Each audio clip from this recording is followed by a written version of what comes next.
La journée de l'Europe, célébrée le 9 mai par l'ensemble des États membres, marque la commémoration de la déclaration du ministre de l'époque des Affaires étrangères de la France, Robert Schuman, le 9 mai 1950. Cette date, considérée comme un acte fondateur de l'Union européenne et faisant partie des symboles européens, est pour ceci un symbole de la création d'une organisation européenne chargée de mettre en commun les productions françaises et allemandes de charbon et d'acier, une industrie indispensable pour l'armement. En dehors de toutes ces considérations, la date du 9 mai avait également pour but de consolider les liens entre les Européens sur le plan économique et social en vue de contrecarrer les conflits. C'est donc à juste titre que cette déclaration, connue sous le nom de déclaration Schuman, est considérée comme l'acte de naissance de l'Union européenne.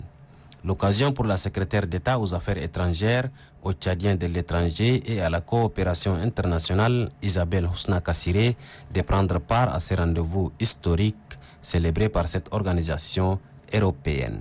Pour l'ambassadeur chef de la délégation de l'Union européenne au Tchad, Kurt Cornelis, les identifications de l'Union européenne à la date du 9 mai sont devenues un symbole européen avec la monnaie unique qui est l'héros du drapeau bleu à 12 étoiles, de l'hymne Ode à la joie de Beethoven et de la devise Unis dans la diversité.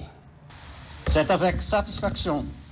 que nous constatons que sur la scène internationale et mondiale, nous pouvons toujours compter sur notre partenaire, le Tchad, en votant avec nous dans les enceintes multilatérales telles que les Nations Unies. De manière tout aussi importante, nous saluons l'engagement du Tchad à défendre la stabilité régionale et à jouer un rôle